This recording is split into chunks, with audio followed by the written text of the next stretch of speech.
is hope always a good thing? What if the hope you cling to is holding you back from truly living? Welcome back to Answers from Genesis. I'm Genesis, and I'm here again with Alan Bondar as we unpack another piece of what keeps so many tied to Christianity. Today we're exploring the high cost of hoping for eternal life. Christians are taught to focus on an afterlife, promised peace, endless joy, the chance to reunite with loved ones. But what does that focus on eternity cost you here and now?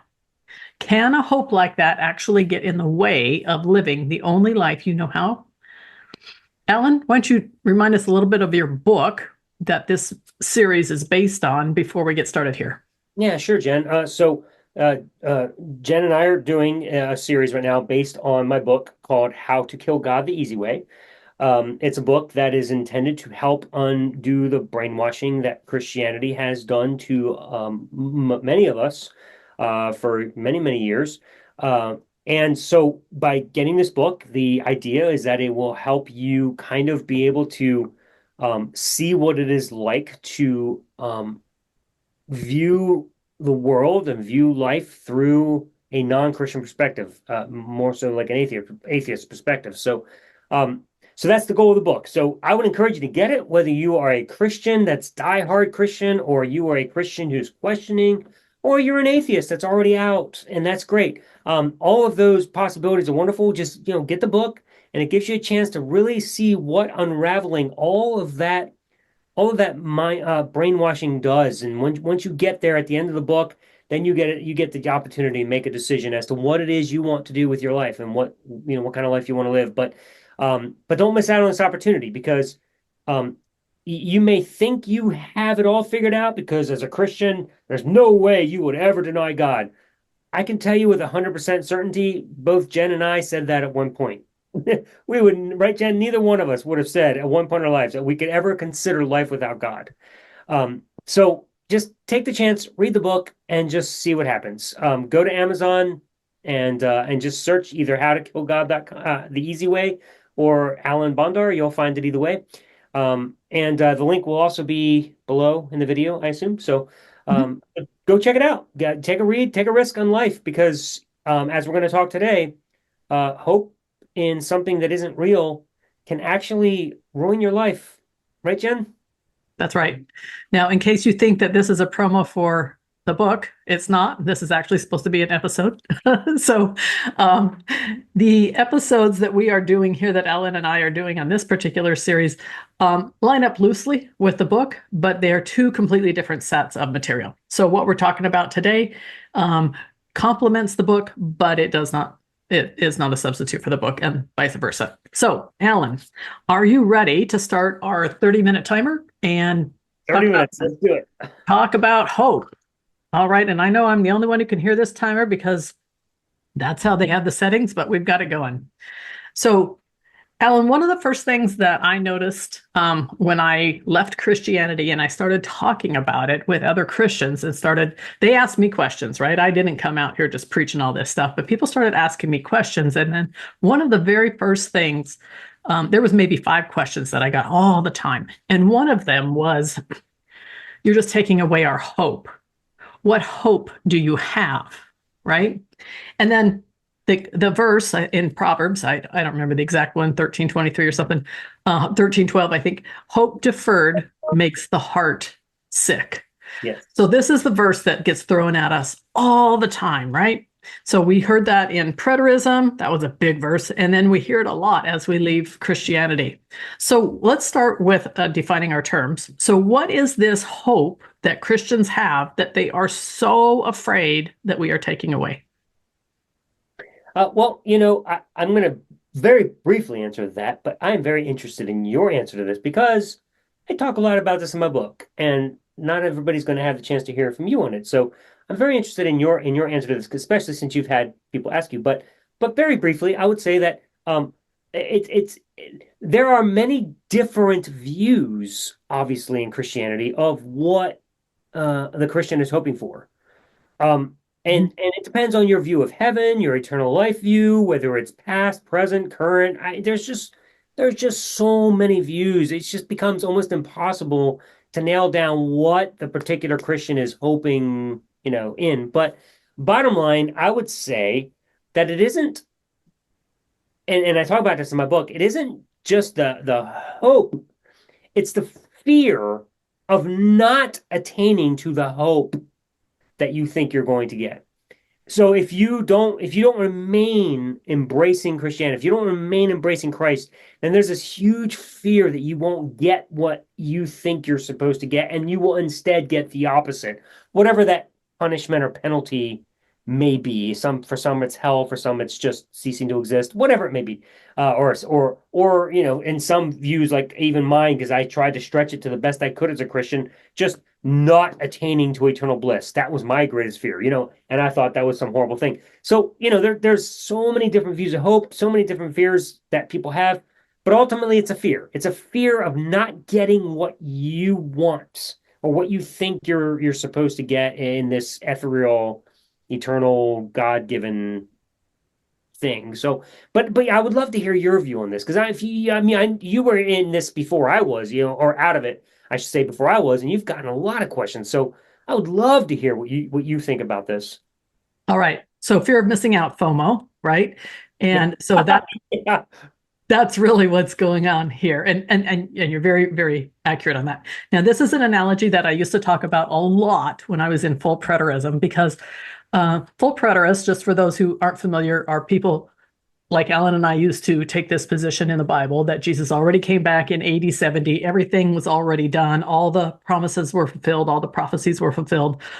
Everything was already done. And we were just living in the promises that were already, we were living in the new covenant age. We were living in the kingdom come. We were living in, there's all kinds of terms for for that kind of lifestyle. But almost every single person still believed in a future, I'm going to heaven to be with Jesus, whatever that looked like, right?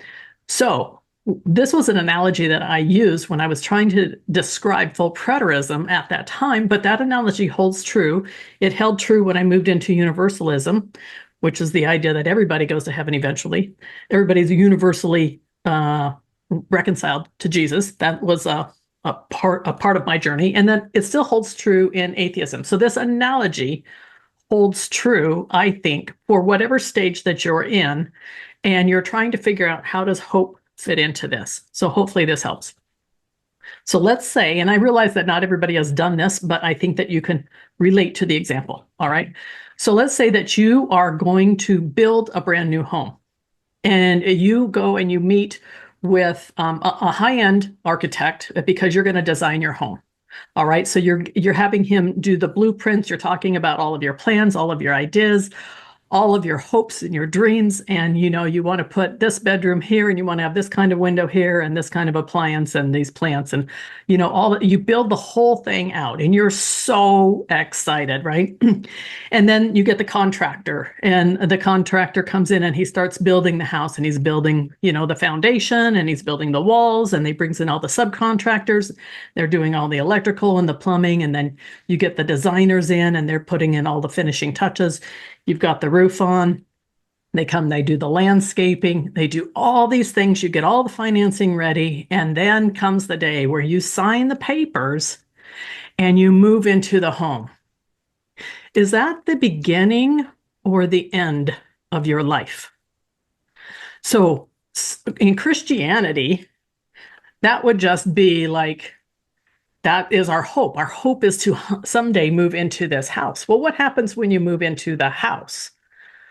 Well, I think when we move into the house, that's kind of when life starts. This was what we built up to, right? This was everything that we're trying to get done. This was our hope. Our hope was in every stage of building this house so that we could enjoy life while we were in the house. It was just the very, very beginning. So the hope stage lasted for a little while.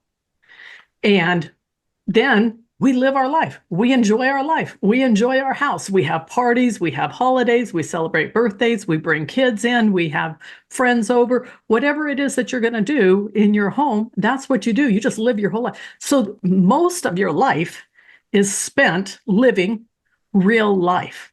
We don't spend the rest of our life hoping for the next house, or most of us don't, right? We don't spend the rest of our life living in this eternal hope. And so I think that that analogy applied no matter whether it has to do with eschatology or universalism or even as you leave Christianity. The biggest thing is not hope. Hope is a very, very, very tiny part of whatever it is you're hoping for. The biggest part is living real life. And so I think that I'm cutting to the end here, right? But I think that if we live our whole life in hope, we never actually get to experience reality. So I compare and contrast hope versus reality. So I would rather see people live in reality and enjoy life now, in the here and now, and do all kinds of things than to live in hope of something that may or may not be real. And in my view, is not real at all. I don't know if that answered your question at all, Alan. No, it was helpful. I mean, I appreciate your perspective. So just I'm going to play devil's advocate for a second because I imagine there may be Christians watching this. Because if I was one, this would be a question that I would raise, and they may raise it as well. And the question would be, so Jen, in your analogy, the whole goal is to get to this awesome permanent home where you get to then live life, and that's the beginning of life. And I imagine as a Christian, they would say, well, that's what we're doing, Jen. We're Mm-hmm. hoping for that eternal state. That's not the end of our lives.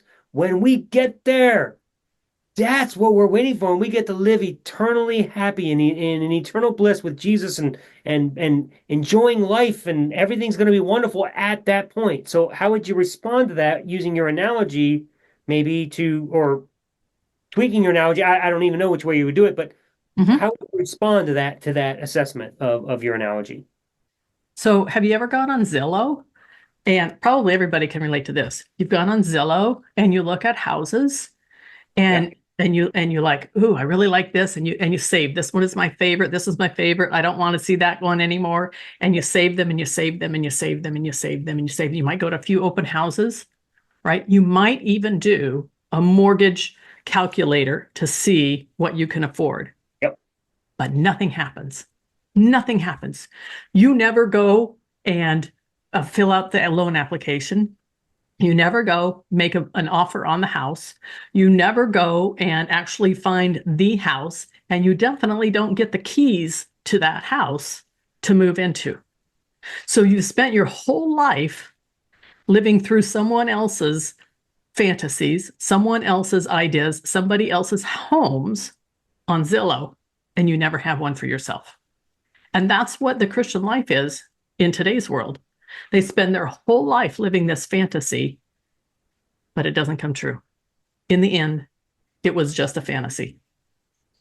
Okay, so what you're saying then is that the idea of living in hope in the Christian life is like anticipating this house that you're going to finally have, but it never actually comes because it's not real, That's right.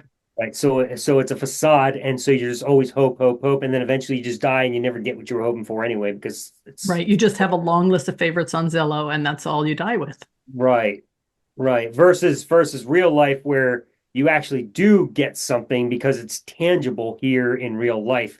So I think if I'm and correct me if I'm wrong, I'm going to try to bring it all home here. And I hope I'm not misinterpreting what you were saying.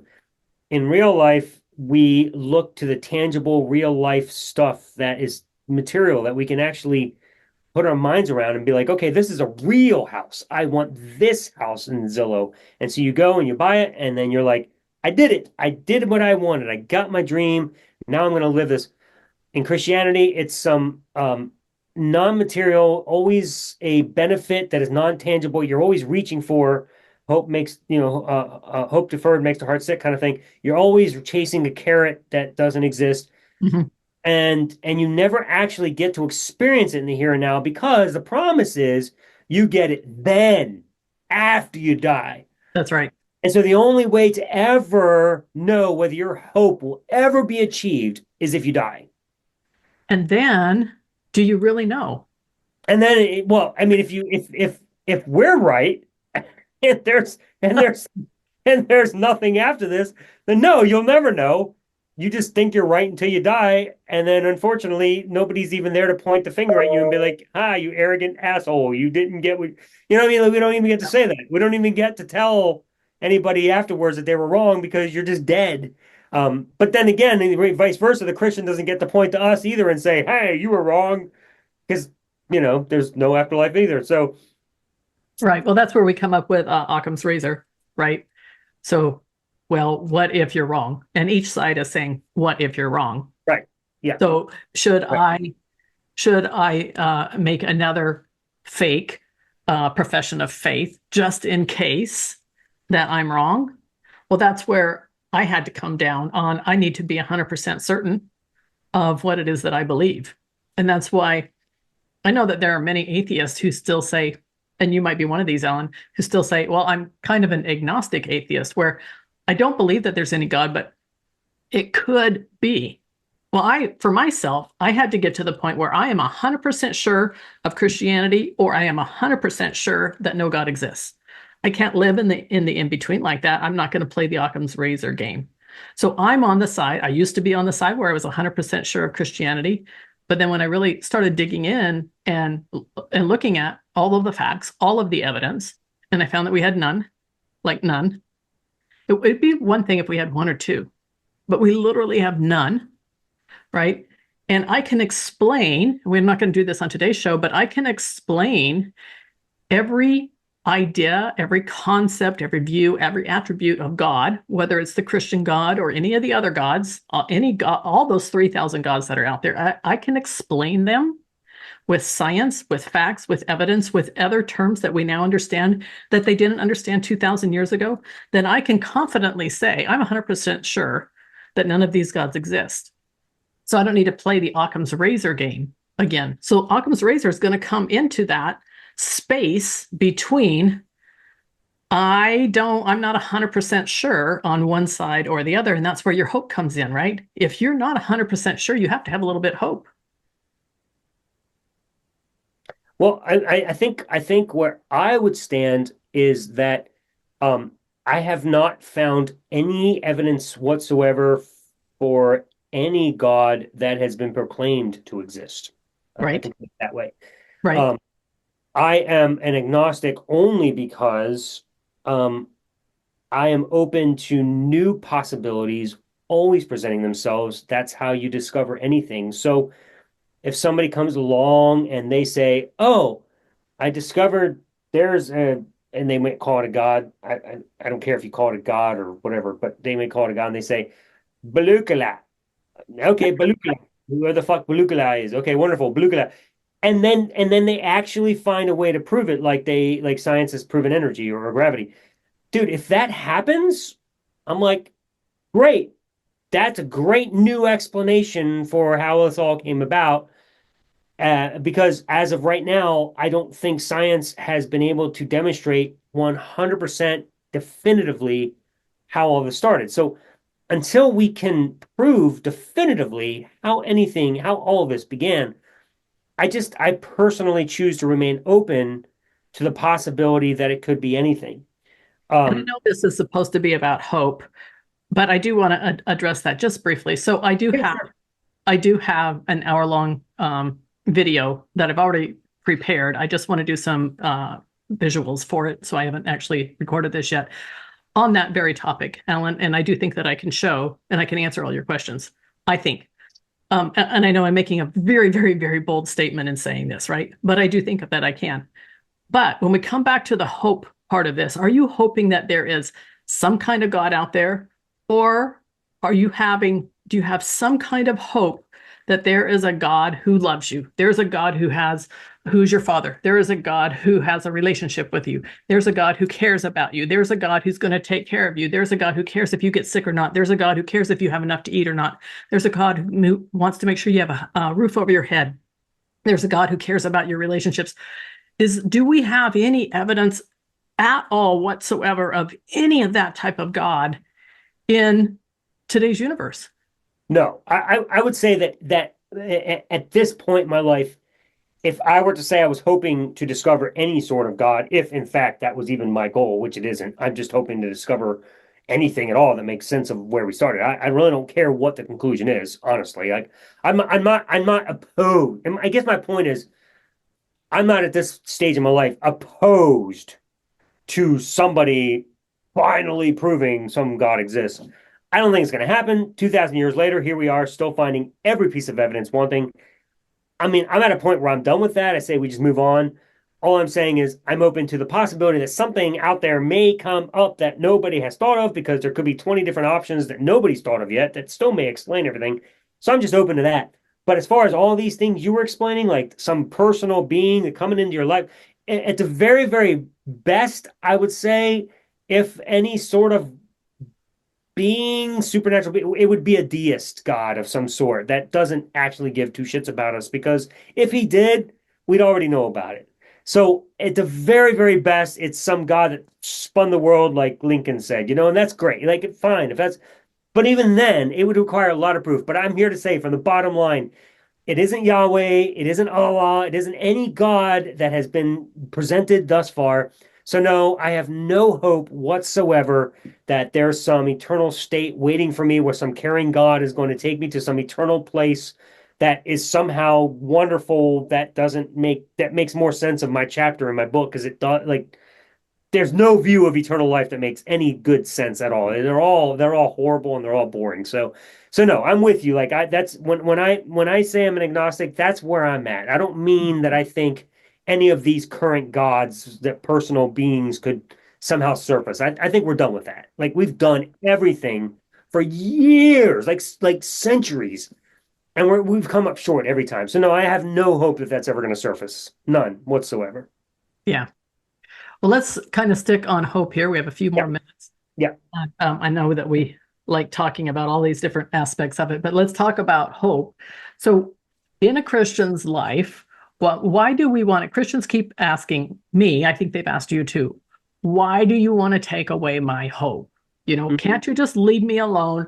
Can't you just let me live my whole life hoping that I'm going to get to spend the next life with Jesus, and my view of heaven is going to be exactly what happens and it's come true and it's perfect. And I haven't really thought it through, but I still think that that's what's going to be, great, wonderful, all that kind of stuff. Why is it that we are actually talking about this at all? Why do we want to take away their hope? Yeah, I'm chomping at the bit to answer this question. Okay, so the way I would answer this, and maybe I've never made this as clear as I'm about to make it, and I hope this is clear. I hope this is clear. Let's say that you have a child with leukemia, and you know that they don't have long to live. They're not going to make it very long. But the doctor gives them, say, 5 years. So let's say the child's 8, they got 5 years to live, okay? That's hope. Oh my God, 5 years. We're gonna do the best we can with these 5 years, okay, honey? We love you so much. We're gonna make the best 5 years. Okay, that's hope.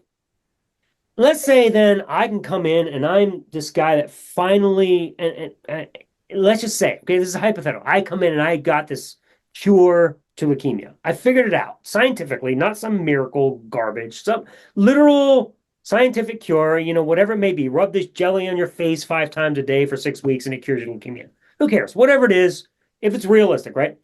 You come in and you have this cure.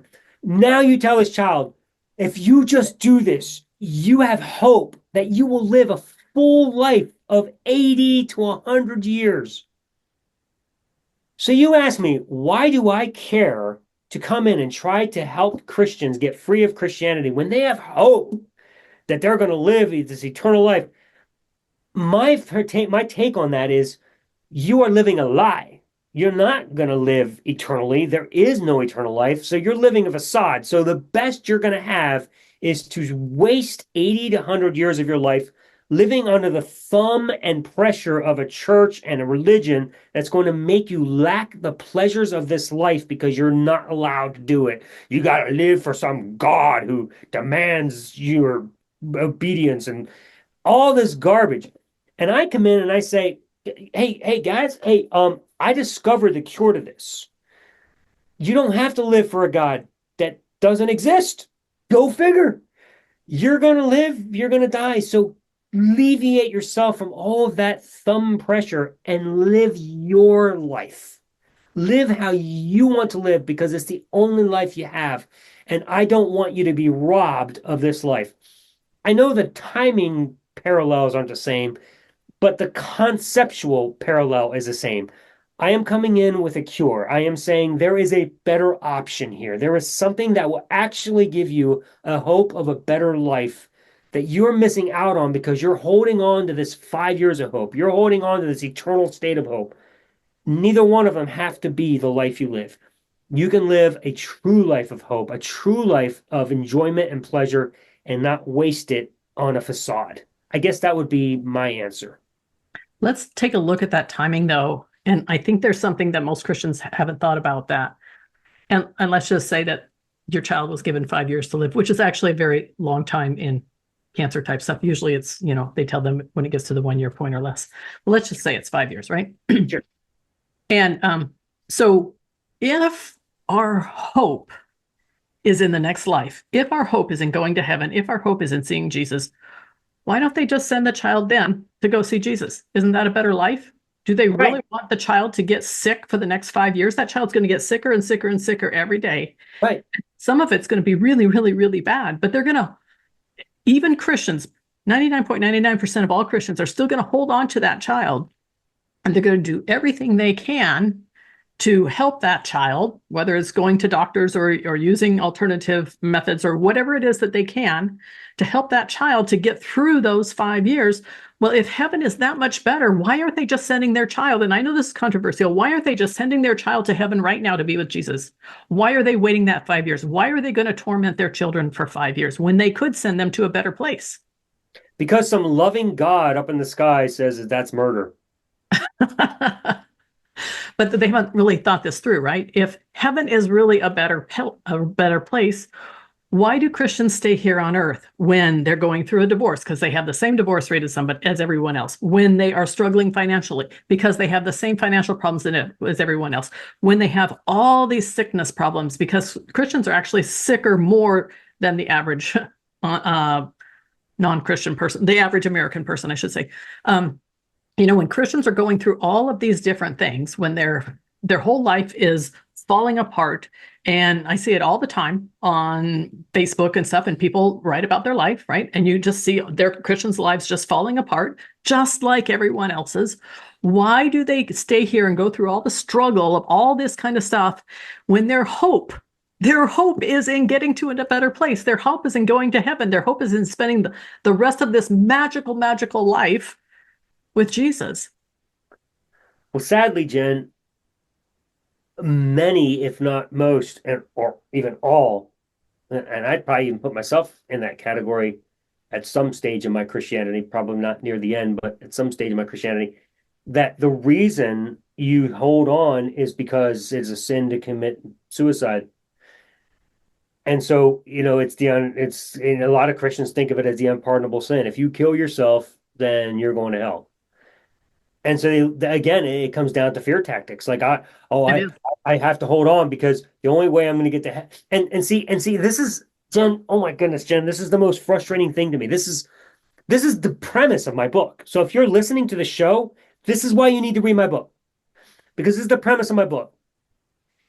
If Christianity is based on faith alone, right, grace alone, through faith alone, in Christ alone, then why do we fear that certain acts will send us to hell? If it's grace through faith in Christ, then nothing can actually separate us from the love of God, right? And yet so many Christians still live in fear that if they do something wrong, they're going to go to hell, like suicide.